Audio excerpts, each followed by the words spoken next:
génn àdduna rek seetal dañ ko wax ne toppatuñ ko woon dara kon c'est le plus important kon moom la histoire jox na ko dëgg nii li ñu ko doon toppee dara defu ci dara laaleew ci takkeew ci léegi ñu dugg ci li nga xamante ne moo tax ñu invité la tey muy mbirum politique Abdoulaye Gallo Diawo gis nañu démb da ngeen def point de presse di xoolaat seen toogin wala seen nekk au sein de la coalition Benno Bokk Yaakaar wax ne da ngeen ñu war a yokk li nga xam ne mooy seen quota du vote ci seen coalition boobu xam ne on s'achemine bientôt ci nga xam ne mooy remaniement est-ce que mu nga ñu tënkal seen point de presse les points saillants yi nga xam ne moo ci gën a génn.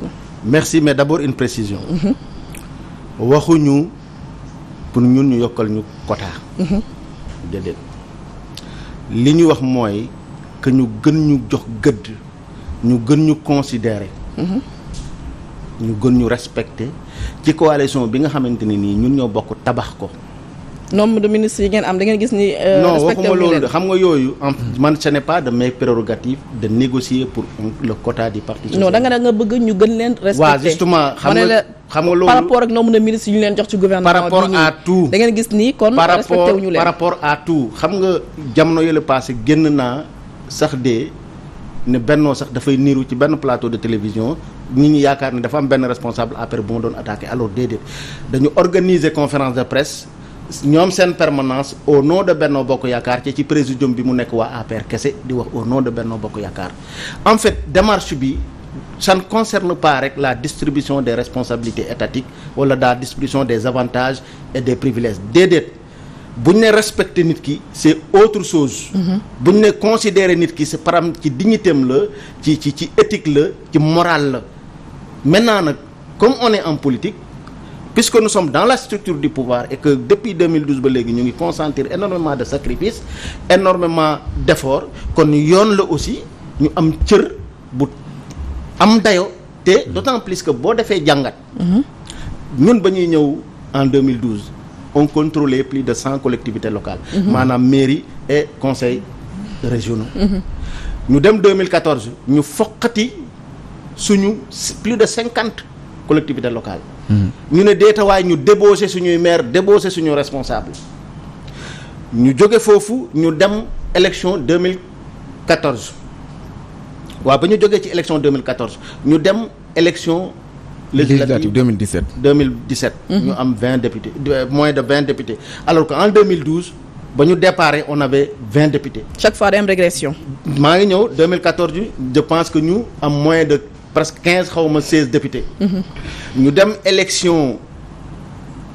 législative locales yi passé de moins de 30 à quelques collectivités locales ñu foqatiwaat ko daanaka ba ñu desee moins de 20 collectivités locales. instant bi ñaata collectivité ngeen di gérer. je ne sais même pas mais bu amee bu tollee ni 20 la toll bu matee ñaar fukk fa la toll alors ñu dem aussi ci li nga xamante ne nii mooy élection législative wante xam nga élection législative yi ñun li ñu ci gën a gêné. mooy Macky daf ne nañ ko jox carte blanche mu investir au nom de la coalition. en tant que président de la coalition. ñu ne ko d'accord mais carte blanche boobu noonu en fait ba ñu gisee li xew dañu jàpp ne wax dëgg fa yàlla ñun carte blanche lañ ko jox waaye moom il a utilisé un couteau contre le PS. mënuñu comprendre à chaque élection de 2012 jusqu'à nos jours. Parti socialiste ne cesse de mouiller le maillot def ay sacrifices def ay efforts daj lu ne pour que suñu coalition gagne mais bu ñu gañee ba pare nag ñu ne leen ay car nappaaje ñu donc loolu ñu ne ñun puisque suñu compagnonnage ak le président Macky Sall dafa jëm ba 2024 dañuy toog nag jamono jii ñu toll nii dafa jot pour ñu dénoncer ko dafa jot pour ñu yuuxu li olof di wax. am ngeen 5 députés. non li olof di wax béy boo ko buggee reer di foog mu yuuxu. 5 députés ngeen am daanaka position bi ñuy waaj a rendi foofu la ñu toll. am ngeen 5 députés am ngeen ay ministres yore au conseil des collectivités territoriales nga xam ne sax def nañ élection yi xamaguñ kan moo koy. yow mairie Dakar Plateau kan moo fay nar a nekkaat. non même élection. au conseil aussi en 2016. oui ñun on avait 6 élus et 5 nommés donc ça fait 11.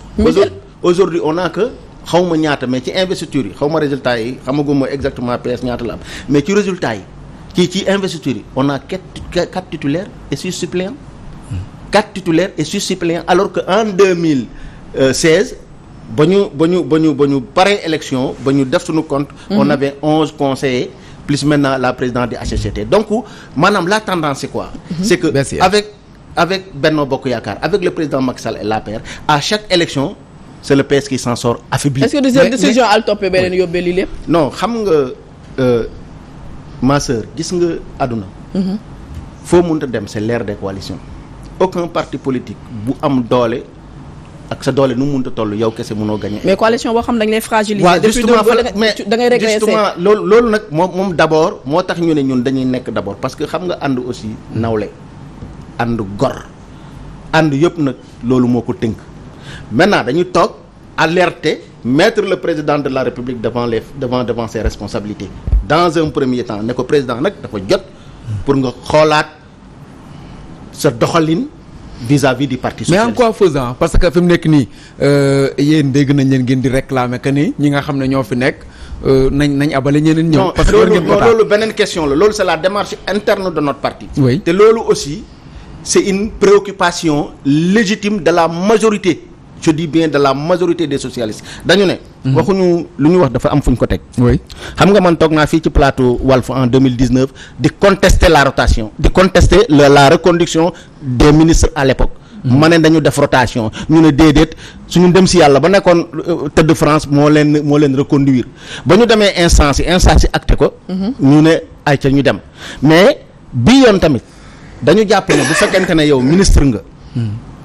pendant 10 ans nga nekk ko ministre.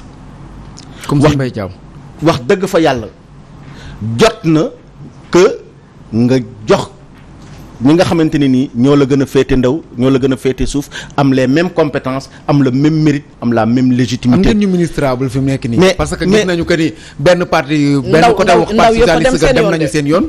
Khalifa Sall Barthélémy Dias ak ñañ àndal ñëpp ñu buubu dem parce que yéen a leen fa génne dàq leen ñeen ña fa des. fi mu nekk nii est-ce que am nañu ministrable plus que Serigne Mbaye Thiam ak Alioune Ndoye mi nga xam ne moo nekk ministre des pêches. pour ñi ngay wax noonu beneen débat la mais dinaa la xamal benn affaire. ñun parti socialiste bi nga gis tey Sénégal fii parti yëpp nga compté xam nga APR déjà armée mexicaine la melting pot la y a la Chine y a les États-Unis y a le Japon y a la France ñoom ñooy boole mu nekk APR mais ñun on a des ressources humaines de qualité avérée. PS gi xam nga lan moo am solo xam nga am na ñoo xamante ne nii ils ne sont pas comme moi amuñu jot topp les plateaux télé wala des médias di wax. mais ce sont des cadres confirmés et affirmés ñun tey boo compter suñu cadre rek ñu nekk biir parti biir vision socialiste mat nañ 300. mais daa mel ni concrétiser wul ci terrain bi ndax parce que à part Alioune Ndoye ban maire ngeen fi am ci élection locale yi non mais justement foofu li ko indi mooy parce que c'est le jeu voire enjeu yi am dans la structure du pouvoir ak marginalisation bi nga xamante ne nii ñu ngi koy marginaliser parti socialiste. d'accord naa ñëwaat ci yow alors Pape Sané état de léthargie parti socialiste bu mu nekkee nii régression bu mu nekkee depuis 2012 ba léegi est-ce que si Diop mun nañoo wax ni ci coalition bi ils sont les plus perdants. bon est-ce que parti socialiste wala seen choix yi waaw. parti socialiste rek est-ce qu'ils sont les seuls perdants je crois que pratiquement. que tous les alliés. coalition bi daal. seul l'APR gagne. ça il faut le dire. man nag mon problème mooy. depuis 2012 muy APR muy PS muy. APR muy AFP muy ñoom ñëpp ñu ngi gis ni que électoralement. ils sont insignifiants. non ñu ngi leen di élaguer di leen et puis le plus xam nga li gën a cynique. mooy kaa ñu ànd ñuy ànd ci comme ni mu ko waxee ci àndu ngor. mais au même moment man maa ngi dóor ci suuf di jël say militants. waaw bu ñu ko nangoo nag. waaw moo tax ma ne la non ñoom déjà bu mel ni parti socialiste. à partir de ce moment. échéance yu ñëw ñu am nañ ci poste Moussa Bocar Thiam PS la jógee nga xam ne ci même coalition bi la déjà mënoon naa rester PS nekk yore ay poste am ak yooyu mais dafa dugg biir. mais mooy APR waaw voilà mooy coup bas yooyu nag bi ñu commencé ñoom di ko constater. boobu nañu waroon xam ne que ànd gi du ànd guy jëm kër c'est-à-dire problème bi mooy. il faut le dire tout à l'heure j'aime bien mon frère Gallo mais c'est que tamit man avant-hier on a parlé par message dama ne ko le PS man bi ma xam dans lequel j'ai grandi non ce PS là je crois que peut-être que ñoom avec leur discours bi ñuy nekk nii di tenir c'est un discours qui me permet man de penser à la renaissance de ce PS là. est-ce que mënul nekk suite logique bu fekkee da nga nangu jël sa doom jébbal ko juraat di ko punir avec je donne l'exemple de Khalifa Sall et de Barthélémy Diaz nga ñëw toogaat fii di naan ñun ci coalition bi gis suñu bopp. mais non moom laa lay wax noonu c'est-à-dire moo tax ma ne la ñoom discours bi ñu tenir. démb c'était hier la conférence de presse. Donc man c'est un discours bi yoon naa partage dama ne ko non au moins lii laa xam man ci PS quoi. mooy voilà quand il faut taper sur la table tu tapes sur la table. taper sur la table parce que ñu ngi dem ci remaniement. waaw ñu ngi dem ci remaniement mais donc su wax ji dama koy eggali. mais dama ne ko il faut pas aussi que ce soit benn xàcc ba nga xam ne rek mooy. door bu dul àgg quoi. c'est-à-dire que tey jii comme ni nga ko waxee bu ñu fi tegee fii boo fi génnee PS ak PDS implantation yi ngeen am fii amu fi benn parti bu ko am. fii au niveau national. soo génnee PS ak PDS. amu fi benn parti Pastef coordination on peut dire. voilà c'est-à-dire mais ñii seen implantation c'est-à-dire il faut que nga xool un peu l'appareillage du PS et du PDS pour comprendre li may wax. Pastef c'est vrai c'est un autre modèle mais ñii implantation bi ñu am c'est extraordinaire. Donc tey c'est le parti bi nga xam ne l'APR ou Benno Bokk Yaakaar waruñu woon bouger yëkkati le plus petit doigt. Sans pour autant que ñoom ñu laaj leen seen avis mais problème bi mooy comme tu dis. Au moment où ils ont accepté que ki nga xam ne doom la ci ñoom am maille à partir avec la justice. Bon on est dans le domaine de la politique. ñu nangu. toog seetaan. ñu nangu également yeneen yi nga xam ne xew na. Je crois que c'est à partir de ce moment-là. que ce grand parti a commencé à s'affaiblir mais man connaissant li mu wax ni ces ressources humaines. Connaissant un peu mu tëti le degré de militantisme au PS comment ça se passe. Je crois que des cas comme ay Moussa Bocar Thiam. C'est des cas infimes ñooñu soo xoolee seen trajectoire bi PS. Ce ne sont pas des gens qui sont passés par les jeunesses socialistes et consorts. Peut-être que moom il est venu en 2012 2011 2012. Voilà donc mais fi ñu bëgg na ñoom sax mooy ci li nga xam ne moom ngeen di sàkku muy ñu fexe ba en tout cas ñii nga xam ne ñoo fi nekk parce que loolu nee nga ci biir PS lay jëm mais loolu exactement ñen ñoo nekk au cœur de cette affaire mooy ministre yi nga xam ne à chaque fois ñoom ñooy toogaat wala poste yi nga xam ne moom la ñuy séddale à chaque fois ñoom ñoo ko yoraat kan la président bi la wala Aminata Mbengue Ndiaye wala kan. Non en fait xam nga ñun suñu fonctionnement. Pour le cas des ministres loolu cela relève exclusivement de la souveraineté du Parti socialiste. bu ne kii ñun bu ñu ne Massamba wala Mademba la ñuy yebal ci gouvernement bi. kooku le président Macky Sall il est tenu il est dans l'obligation te kooku lay jël à moins que mu am benn handicap bu objectif boo xamante ne nii au-delà de ça.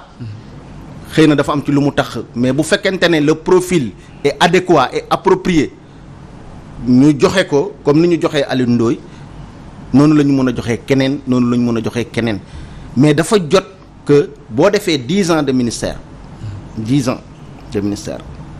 nga mun a abal ñi nga xamante ni nii ñoo la gën a féete ndaw surtout nag boo demee ba avoisiner les 65 ans nekkoon fii ak Abdou Diouf 90 ba 2000 nga yor ay responsabilités. wax jooju ko moom Serigne Mbaye. non man Serigne Mbaye suma xarit la suma nijaay la sax à la limite. Je parle de manière générale xam nga en 2019 dama taxaw cité ko nommément.